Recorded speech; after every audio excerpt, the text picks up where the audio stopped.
مشاهدينا في كل مكان، رجعنا مع حضراتكم من جديد لقائنا الحواري الثاني. وزي ما نوهنا في البدايه، النهارده هنتكلم عن رياضه الباور ليفتنج، ومعانا احد ابطال هذه الرياضه كابتن محمد ادريان. واهلا بحضرتك يا باشمهندس. اهلا بيك. شرفنا منورنا. اول كابتن ولا باشمهندس بتعتز باللقب لينا اكتر؟ اي حاجه يعني الاثنين طبعا اكيد شرف لينا، خاصه يعني ان حضرتك مميز سواء في الرياضه او كمان في مجال الهندسه.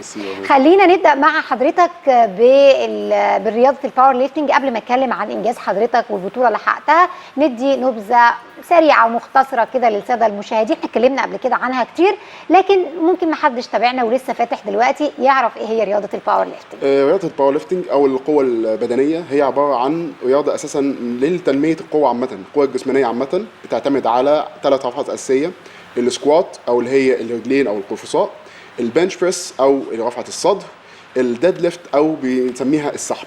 3 رفعات اساسيين دول. وبالنسبه للبطولات بيكون كل واحده منهم ليها 3 محاولات. ده احنا بنعمله في الجيم اللي حضرتك بتقوله ده. الحاجات دي اللي هي اصلا تمرينات اساسيه موجوده في الجيم. بتلعبيها في نص التمرين عادي، بس الرياضه دي متخصصه في ال3 دول. بالثلاثه بالظبط. الاداء بيتم في البطوله، بيتم في الاداء دول، اختبار في ال3 دول. تمام. يعني ايه اللي يكون فيهم عشان ابقى مميزه في هي معتمده طبعا على اكتر حمل او اكتر ثقل بتقدر تشيليه في البطوله. فبتكون طبعا من عده واحده بس، بتشيلي اتقل وزن لعده واحده. تمام. قريبه من رفع الاثقال. البعض ممكن يتلخبط بينها يعني قريبه جدا نفس الفكره، ان انا بشيل اتقل وزن لعده واحده. بس بيكون ليا كمان 3 محاولات، ان انا مثلا ممكن ابدا بوزن قليل، وزن اعلى، وزن اعلى. المهم 3 محاولات اخلص فيهم اللي انا عايزه. هايل. البدايه جت مع حضرتك ازاي؟ انا كنت عادي بتمرن في الجيم عادي جدا، يعني زي اي حد بينزل الجيم وبعمل السكوات وكذا. لقيت نفسي كويس، بجمد فيهم. طب تمام، عرفت ان في حاجه اسمها باور ليفتنج. مين عرفك؟ مين شجعك؟ مدربك في الجيم؟ لا، ما كنتش انا بدات 2015. فساعتها ما كانش، او بالنسبه لي انا ما كانش الموضوع معلوم للناس في الجيم. الناس بتتمرن كبادي بيلدينج وكمال اجسام وبس، عشان الشيب وبس. فلما عرفت ان في حاجه انت ممكن تنافس فيها، وان اللي بيشيل اتقل وتبقى اقوى والكلام ده كله، بقيت عندي اهتمام اكتر ان انا اكمل في اللعبه دي، ان انا ابدا فيها. طب اشوف الموضوع ايه، احاول فيها وهكذا. يعني انت اللي اهتميت. طبعا. الهندسه ما بعدتكش شويه عن القصه دي؟ هو اكيد طبعا بيكون في تحديات كشغل، ان انا مثلا بيبقى طبعا مجهود كبير، مثلا كان بالنسبه للمواقع والكلام ده كله. فاكيد كنت بروح التمرين وانا تعبان وهكذا، بس اللي هو ايه، الواحد كان بيجي على نفسه وبيقص على نفسه وهكذا. بس تمام، الدنيا كانت بتمشي. انت اللي اشتغلت على نفسك، وانت اللي بحثت، وانت اللي عملت سيرش، وانت اللي بدات تبحث عن الرياضه. قدمت ازاي للبطولات وشاركت ازاي مع المنتخب؟ طبعا هو اول حاجه البدايه كانت بطولات صغيره، زي بطولات اللي هي الجمهوريه، بطولات اللي هي المحليه، الكلام ده كله. انا ابتديت في البدايه خالص. انا ما ابتديتش في مصر. ده البدايه. ما ابتديتش في مصر. امال انا كنت في الكويت. انت كنت مقيم هناك اصلا، كنت عايش هناك. فكانت في بطولات محليه، بطولات بسيطه، بطوله جيم كذا حاجه بسيطه جدا يعني. فهنا كانت البدايه. بعد كده لما نزلت مصر شاركت في بطولات المحليه، وبعد كده بدات اطلع البطولات اللي بره. تمام. طيب معانا مجموعه بقى من الميداليات، وانت كمان بترتدي دي ايه اللي انت الاي بي اف؟ ايه دي اتحاد الاي بي اف اللي هي البطوله اللي انا لعبت فيها. تمام. ودي الميداليه البرونزيه اللي هي المركز الثالث اللي كانت في الجزائر. اللي هي كانت في الجزائر. كلمني عن هذه الميداليه وهذه البطوله. البطوله دي كانت طبعا بطوله افريقيا، فهي جميع الدول الافريقيه المشاركه. كانت حوالي 15 او 20 دوله مشاركين. وكان من ابرز المنتخبات اصدقائنا كانوا مشاركين: منتخب ليبيا، منتخب تونس، منتخب الجزائر. دول من ابرز المنتخبات اللي كانت موجوده بعدد يعني. وانا كنت موجود للاسف في البطوله لوحدي. كان معايا انت ممثل مصر فقط في هذه البطوله؟ للاسف يعني. طب ليه كده؟ كان معايا والله 2 اصدقاء ليا لاعبين. بس كانت حصل لهم ظروف ما سمحتش وكده، فاضطروا يعتذروا عن البطوله. انت رايح بمجهود شخصي؟ كانت طبعا كانت انا بجهز البطوله دي من قبليها. وكان معايا صديقي اللي هو كان هيشارك معايا، اسمه محمود بهاء. هو يعني هو مسؤول عن، يعني هو صديقي ومسؤول عن تدريبي، هو المدرب بتاعي للبطوله دي اللي كان بيجهز معايا. وكنا بنجهز بقالنا مثلا 6 شهور قبل البطوله دي، بحيث ان احنا نستعد لهذه البطوله يعني. تمام.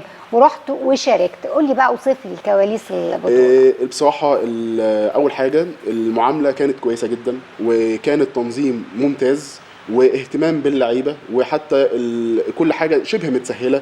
الاقامه، البطوله نفسها، حتى الاماكن التسخين مفيش فيها التعب او المعاناه انك تعرفي تسخني وهكذا. طبعا اللاعبين هيفهموا اللي انا بتكلم فيه. بس كانت على المستوى، يعني على مستوى البطوله كان تنظيم دولي. يعتبر كاني بلعب زي عدد اي اللاعبين بلد في اوروبا. اللي كانوا بيشاركوا في هذه البطوله وعدد اللاعبين؟ عدد اللاعبين الحقيقه انا مش عارف عدد اللاعبين بالظبط، بس انا عارف عدد زي ما قلت لحضرتك بالنسبه 15 20 الدول الافريقيه يعني.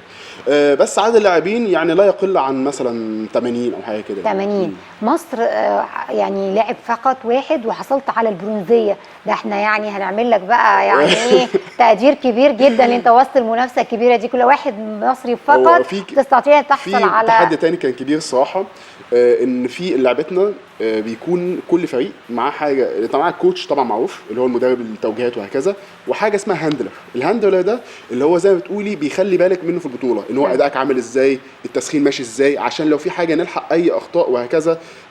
مثلا التسخين ما كانش المفروض واضح انها تعبان، لا طب نهدي الدنيا شويه، ما نبقاش مثلا الرفعات بتاعتنا بالثقل اللي احنا متفقين عليه. ده كان مع حضرتك ولا كان؟ للاسف ده ما كانش معايا. يعني انت لوحدك خالص، مفيش حتى المدرب معاك؟ مفيش يعني انت كوتش ومدرب انا طالع كده وكل حاجه، وبرغم من كده حققت الميداليه والانجاز يعني. وبصراحه الواحد الحق يتقال برضه جزيل الشكر لاصدقائي من منتخب تونس، كانوا واقفين معايا جدا بصراحه، يعني كاني اخوهم واكتر. قدمت بقى عن طريق الويب سايت ولا قدمت عن طريق ايه عشان تشارك في هذه البطوله؟ الحقيقه طبعا بيكون التقديم عن طريق الويب سايت، بس انا كنت طبعا اتكلمت مع اللواء اسامه ابو شوشه، هو اللي كان وسيط ان انا بحيث اقدر اشارك في البطوله وابدا انا ممثل مصر في هذا الميزان. يعني ايه علاقتك بالمسؤولين هنا عن الباور ليفتنج ودعمهم ليك، عشان المفروض ان هم يسهلوا لك يعني اتليست اللي انت تشارك في هذه البطوله؟ هو طبعا بالنسبه للمشاركه كان منتهى الترحيب ان انا اشارك في البطوله زي دي، وطبعا بيكون معروف مستواي قبليها، طب شاركت بطولات ايه، طب الارقام بتاعتك عامله ازاي وهكذا، انه مش اي حد بيطلع يشارك وخلاص طبعا يعني. فكان طبعا اهتمام وكان كل الدعم ان انا اطلع اشارك في البطوله دي، وحتى كان في بعض الحاجات اللي بتحصل فكان بيكون في تنسيق مستمر، يعني كان في اهتمام الحقيقه يعني. صحيح. احنا معانا مجموعه من الصور زملائنا هيجهزوها لنا دلوقتي، هنعرضها على الساده المشاهدين وعلى حضرتك، وهنشوف بقى تعليقك على هذه الصور، وفكرنا كده يعني الانجاز اكيد اللي تحقق. واحنا برضو عايزين نقول للساده المشاهدين انت لسه جاي من الجزائر من اول امبارح يعني احنا اول حد تظهر عندنا النهارده، وده شرف لينا اكيد ان انت تكون ضيف لينا ونموذج جيد لكل الشباب.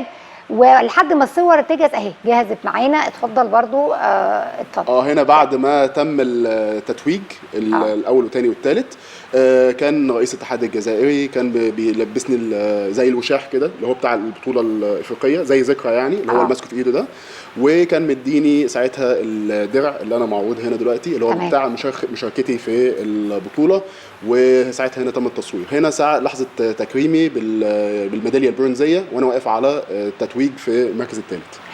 هايل لحظات جميله، ولحظات كلها بجد اعتقد بتبقى خالده في ذهن حضرتك وفي عندنا كلنا، لانه ده انجاز اكيد بيضاف للرياضه المصريه. طيب ايه الدرع ده وايه الميداليه دي؟ طبعا زي ما قلت الميداليه الاول اللي معايا دي هي الميداليه البرونزيه، مشاركه المركز انا حصلت عليه.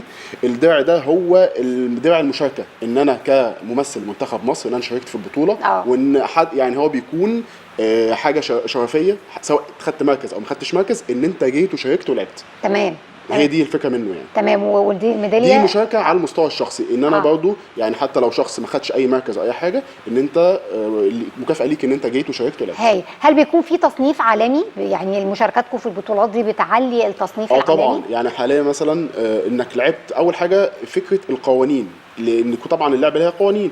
انك لعبت بطوله في الاتحاد الدولي، وان انت لعبت بطوله افريقيه وكان بتحكيم دولي، ده انت عديت بمراحل انك حاليا تعتبر لاعب دولي، وان انت مهيئ ان انت ممكن تشارك في بطولات عالم. صحيح. وخصوصا ان انت خدت مركز، فحاليا المطلوب منك طبعا بيتحط عليك مش يعني مسؤوليه اكتر ان انت تحسن من نفسك اكتر، بس في نفس الوقت ان انت مهيئ ان انت تقدر تشارك في بطوله عالم. صحيح. عندك السكيل او المهاره اللي انت تشارك في بطوله عالم. تمام.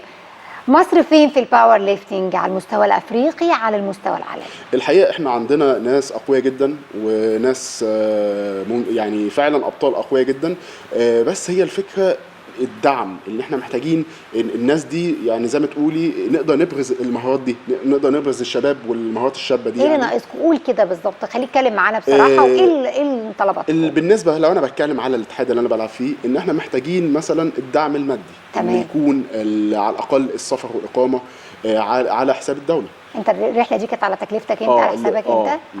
فده طبعا من حاجات اللي انا يعني تحملتها، خصوصا ان كمان البطولات دي ما فيهاش مثلا حاجه ربحيه، ما فيهاش مكسب ربحي. تمام. فبيكون الموضوع مقابل ان انت تعمل ده عشان مصر، وان انت تاخد ميداليه باسم مصر. صحيح. حتى المشاركه، يعني ان انا مثلا، يعني انا كنت مثلا خدت ميداليه ذهب في البطوله دي، كان ابسط حاجه سلام الدوله اللي بتكسب الميداليه بتعزف في البطوله. فطبعا عشان طبعا دي حاجه كبيره. طبعا حاجه زي كده، وان التيم كله يعني ما شاء الله، تيم ليبيا وتيم الجزائر كله طلع اتصور والكلام ده كله، ففي روح وفي دعم وحاجه اسم للدوله دي. تمام طبعا تفرق كتير. ما قلتليش احنا عالميا برضو في يعني احنا عالميا اقوياء جدا. وفي يعني عندنا اللاعب احمد حسنين، يعني تقريبا تصنيفنا ممكن نتحط في يعني من كامل يعني الدول الكام، رقم في اتحادات. فانا بتكلم مثلا على اي بي اف دلوقتي. مثلا عندنا لاعب احمد حسنين في الميزان المفتوح، ما شاء الله. يعني هو حاليا كان بيحاول يحقق سكوات فوق ال 500 كيلو. لا ما شاء الله مستواه عالي جدا، لاعب عالمي يعني، ومن الناس فعلا على خلق، وانسان جميل. اعلى ثقه حضرتك الوزن كان في البطوله دي؟ انا بلعب تحت ميزان تحت ال 120. في البطوله دي طبعا انا كان كل هدفي باني طالع وحدي وتعب وهكذا، ان انا احاول ان انا فاكر حضرتك ال3 محاولات اللي اتكلمت عنهم، ان انا احاول 9 محاولات اعديهم يعني مرتاحين، بحيث ان انا ما يتازمش اي بالوزن اللي هو كام، اللي هو 100. فمثلا السكوات انا كنت بحاول ان انا عايز اقفل ال 270 كيلو، بحيث ان انا اضمنها ان انا عملتها. ما شاء الله. مش عايز اللي هو فكره ان انا اوقع وزن، صحيح. او ان انا فخدت الوزن المضمون بالنسبه لك. بالظبط. ده كان اعلى وزن ولا في ده كان اعلى حاجه، اللي هو 265 بالظبط. تمام. بالنسبه للبنش بريس اللي هو الصدر يعني، كانت المحاوله الثانيه 185. تمام. المحاوله الثالثه كانت 192 ونص. ما شاء الله. بس طبعا كان حصل فيها خطا معين، بس مش خطا مني انا، كان خطا يعني ان انا كنت مركز في حاجه معينه، فالحكم قال لي الامر اللي هو ابدا، وانا قمت بادئ قبل ما يقول لي ابدا. مش مشكله في الرفعه نفسها بالظبط كده، بس ما اتحسبتش. طب الاوزان دي كلها تخلينا نتوقف مع حضرتك. اكيد في نظام غذائي معين، اكيد في يعني حميه كده بتتبعها غذائيه. خليك النهارده تقدم نصايح لكل الشباب اللي بيشوفونا وبيتابعونا، لان في البعض بيقبل على بعض الحميات الغذائيه الغير متوازنه. نسبه الكربوهيدرات بتبقى عاليه، السكريات بتبقى عاليه، فيش البالانس اللي بيحصل، وممكن ان هم يضروا نفسهم اكتر ما يفيدوا نفسهم. ايه النصايح النهارده تقدمها للشباب؟ طبعا هو في حاجات كتير ممكن اقولها، بس اهم حاجه عندي انت كرياضي، وخصوصا ان انت اخترت ان انت تحاول تطلع بمستواك، وان انت تبدا تنافس دوليا او اقليميا، ان انت تحاول زي ما نقول تبعد عن اكل الشارع. دي اول خطوه. اكل الشارع اللي هو الفاست فود، الحاجات السريعه دي. دي اول خطوه. يعني ابتدي واحده واحده كده، ان انا ابعد عن اكل الشارع. كده ببدا ان انا زي ما نقول بالبلدي انظف الاكل، وان انا اكل حاجه مدخل جسمي، لان اكل الشارع كله سبايسي وكله حاجات الدهون المهدرجه والحاجات اللي هي الفليفرز اللي بتتحط والكلام ده كله، ويعني ما تضمنيش ايه اللي يعني صحيح. على الاقل اعرف ايه اللي داخل جسمي. دي اول حاجه. بالنسبه طبعا في الشائعه المشهوره ان ده بيشيل كذا، ده اكيد بياخد يا عم 5 فخات في اليوم، والحاجات اللي بنسمعها دي وبتاع. طبعا الكلام ده غير صحيح تماما. بتاكل قد ايه كميه البروتينز او اللحوم؟ البروتين مش زي ما الناس متوقعه. يعني انا مثلا في اليوم ممكن اكل، طبعا بيبقى في فطار بيض او كذا. في مثلا على مدار اليوم ممكن مثلا نص فرخه بس في اليوم كله، نص فرخه مش اكتر. بس طيب يعني مش 5 فرخات الحاجات الخياليه مع اختلاف طبعا اختلاف طبعا ان ممكن مثلا يتبدل مكان الفراخ سمك او لحمه عادي. اي يعني بروتين بالظبط. حتى لو بروتين نباتي ولا لازم بروتين حيواني؟ لازم بروتين حيواني. البيض لازم. ولو حصل مثلا ان انت هتاخد بروتين نباتي زي الفول او كده مثلا في العشاء او كده، بالظبط، بحاول ادخل معاه مثلا حاجه برضه حيواني زي الزبادي او كده، بحيث يعني انا مش عايز اخش في السكريات. يا كابتن السكريات اخبارها ايه معاك؟ السكريات بالعكس مهمه جدا، يعني خصوصا السكريات الطبيعيه زي الفواكه. تمام. والحاجات دي مهمه جدا. ولو حد، وده مش غلط، ان عايز يدخل سكريات زي يعني مثلا في حاجه الناس بتستغربها، العصير او الجيلي كولا او الحاجات دي، احنا بناخدها في وسط التمرين لسبب معين، مش عشان الطعم زي ما الناس معتقده، لا عشان انت محتاج تكمل في التمرين، لان احنا تمريننا بيكون طويل شويه. تمام. يعني انت لو بتجهز لبطوله ممكن تمرين يخش في 3 ساعات. طيب ايه الباودرز والحاجات اللي بتاخدوها، المكملات الغذائيه دي برضو احنا بنقلق منها على الشباب لان ليها اضرار كتير؟ هي طبعا في القلق منه والغلط اللي هو الهرمونات او يعني اي حاجه ليها علاقه بالحاجات الفارما. لكن المكملات الطبيعيه زي الفيتامينات زي مع دكتور معين او مع طبيب، طبعا تحت اشراف طبيب. الفيتامينات او المكملات زي البروتين او الكربوهيدرات دي طبيعيه ما فيهاش اي مشكله خالص لو طبيعيه ومصدرها مضمون والدكتور نفسه اللي كاتبها. بالظبط كده. لكن مش هروح كده الصيدليه هات لي كذا او اعمل كذا واخد من نفسي بجرعه مش مناسبه، يبقى احنا كده بندمر نفسنا. بالظبط كده. صح كده تمام؟ مظبوط. بجد كابتن محمد انا اتبسطت بوجود حضرتك معانا جدا، نموذج مشرف للباور ليفتنج، وان شاء الله مزيد من التقدم، مزيد من النجاحات، مزيد من الانجازات، مزيد من الميداليات ان شاء الله. ميرسي جدا. نورتنا وشرفتنا النهارده، نورنا وشرفنا كابتن محمد ادريانو بطل مصر في الباور ليفتنج. مزيد ان شاء الله من التقدم ليه في الفتره القادمه.